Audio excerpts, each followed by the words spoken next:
Romains 13. Que chacun obéisse aux autorités qui gouvernent, car il n'y a aucune autorité qui ne vienne de Dieu et les autorités qui existent ont été établies là où elles sont par Dieu. Par conséquent, celui qui résiste à l'autorité résiste à l'institution établie par Dieu, et ceux qui résistent attireront un jugement sur eux-mêmes. En effet, on ne redoute pas ceux qui gouvernent,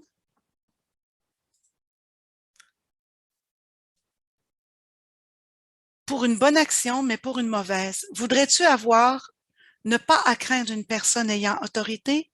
Alors fais simplement le bien et tu gagneras son approbation. Car elle est au service de Dieu, placez-la pour ton bien. Mais si tu fais ce qui est mal, crains, car ce n'est pas pour rien qu'elle a le pouvoir de l'épée. En effet, étant au service de Dieu, elle exerce la vengeance pour punir ceux qui font le mal. Une autre bonne raison d'obéir, en plus de la crainte de la punition, est le motif de conscience. C'est pourquoi vous payez des impôts, car les autorités sont les ministres publics de Dieu, s'employant sans cesse à cette tâche. Payez à chacun ce qui est dû. Si vous devez l'impôt au percepteur, payez l'impôt. Payez-lui l'impôt.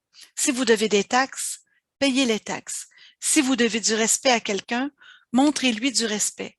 Si vous devez honorer quelqu'un, honorez-le. Ne devez rien à personne, sinon de vous aimer les uns les autres. Car celui qui aime son prochain a accompli la Torah. En effet, les commandements ne commets pas d'adultère, ne commets pas de meurtre, ne vole pas, ne convoite pas, et tous les autres sont résumés dans cette seule règle. Aime ton prochain comme toi-même. L'amour ne fait point de mal au prochain. Par conséquent, l'amour est la plénitude de la Torah.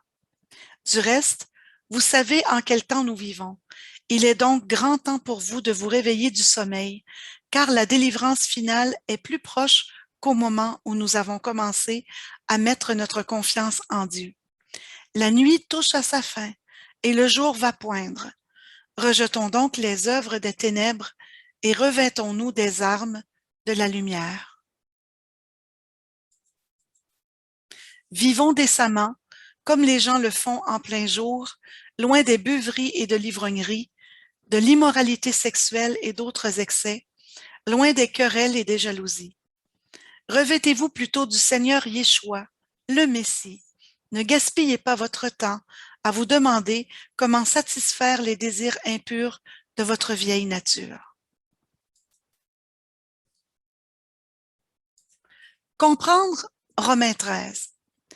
Est-ce que les croyants qui se servent de ces versets pour enseigner que nous ne devons pas nous opposer à un gouvernement ou aucun autre leader politique croient réellement que ceux-ci ont une autorité illimitée de faire tout ce qu'ils veulent sans opposition? Exemple, qu'arriverait-il si le gouvernement décidait de remettre en vigueur une vieille coutume monarchique du jus primae noctis, loi de la première nuit? Cette vieille coutume médiévale où le roi réclame le droit de coucher avec l'épouse d'un sujet la première nuit de leur mariage. Est-ce que les croyants diraient, comme des moutons, Romains chapitre 13 dit que nous devons nous soumettre au gouvernement? Je ne crois pas. Et est-ce que n'importe qui d'entre nous respecterait un homme qui se soumettrait à une telle loi?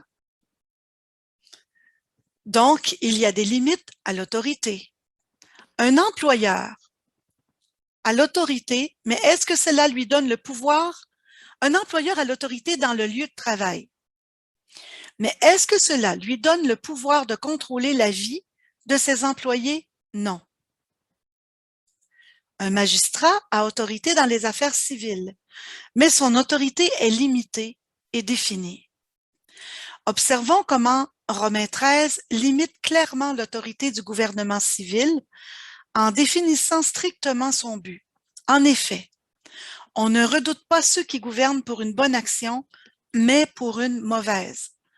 Voudrais-tu ne pas avoir à craindre une personne ayant autorité? Alors fais simplement le bien et tu gagneras son approbation, car elle est au service de Dieu, placez-la pour ton bien. Mais si tu fais ce qui est mal, crains, car ce n'est pas pour rien qu'elle a le pouvoir de l'épée. En effet, étant au service de Dieu, elle exerce la vengeance pour punir ceux qui font le mal. Donc, le gouvernement civil n'est pas pour une bonne action, c'est pour une mauvaise, que les magistrats sont à redouter.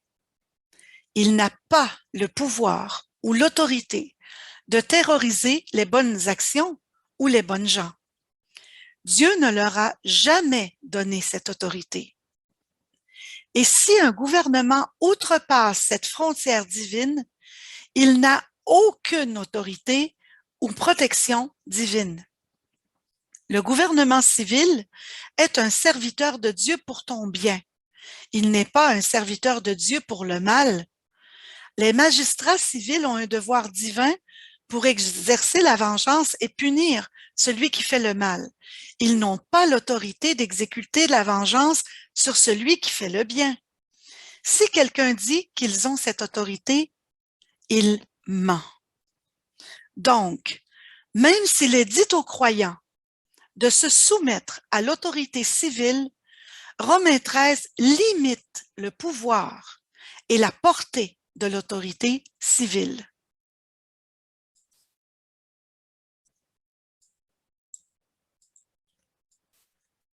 Romains 13 établit clairement que notre soumission à l'autorité civile doit s'appuyer sur plus que la peur des représailles du gouvernement.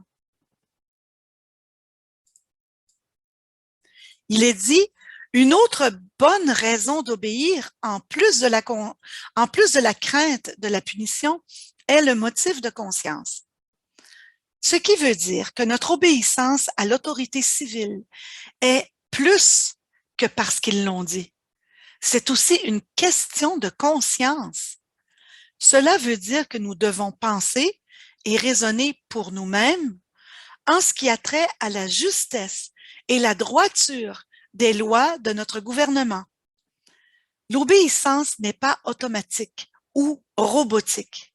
Elle est le résultat d'une délibération rationnelle autant que d'une approbation morale. Donc, il arrive qu'il y a des moments où l'autorité civile doit être résistée.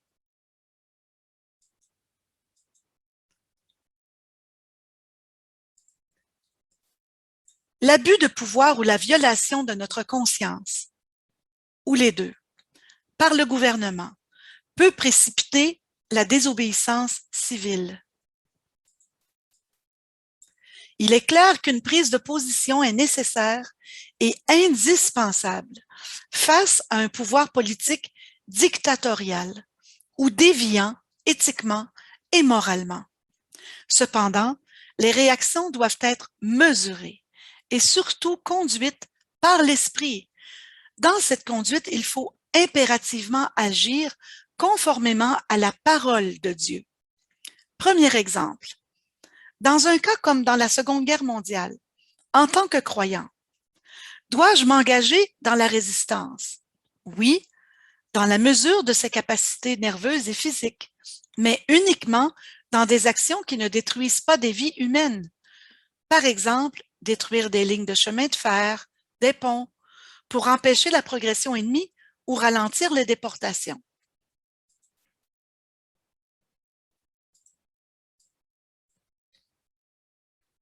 Second exemple, un croyant doit-il cacher des fugitifs, des Juifs par exemple, dans le cas de la Seconde Guerre mondiale? Oui, dans la mesure de ses capacités nerveuses ou physiques. Il faut pouvoir supporter la pression, en ayant bien conscience que le mensonge ne fait pas partie des armes de lumière du croyant. Un pasteur allemand réputé pour sa droiture cachait des Juifs dans une grande maison. Ayant été dénoncé, la Gestapo se rend chez lui et sur le pas de la porte lui demande « Nous savons que vous êtes droit et vrai. Aussi, nous vous demandons si vous cachez des Juifs. Si vous dites oui, vous serez emprisonné et envoyé en camp. Si vous nous dites non, nous vous croirons et repartirons sans fouiller la maison. » Le pasteur répondit Messieurs, vous avez un mandat et en aucun cas, je ne voudrais que vous manquiez à votre devoir d'exécution de ce dernier. Fouillez la maison et faites votre travail comme il convient de le faire. Et Dieu protégea une jeune fille qui n'avait pas entendu le signal d'alarme donné. Elle était sous la douche à ce moment-là. La Gestapo ne trouva aucun juif et repartit en faisant un rapport allant dans ce sens. Maintenant, parlons des armes de la lumière. C'est dans la Bible en Éphésiens au chapitre 6 que nous les trouvons. Utilisez toute l'armure et les armes que Dieu met à disposition afin que vous puissiez résister aux manœuvres trompeuses de l'adversaire. Car nous ne luttons pas contre des êtres humains, mais contre les souverains, les autorités et les puissances gouvernant les ténèbres, contre les forces spirituelles maléfiques dans les lieux célestes. C'est pourquoi prenez donc avec vous chacune des armes que Dieu vous donne afin qu'au jour mauvais, vous puissiez résister et tenir ferme après avoir gagné la bataille.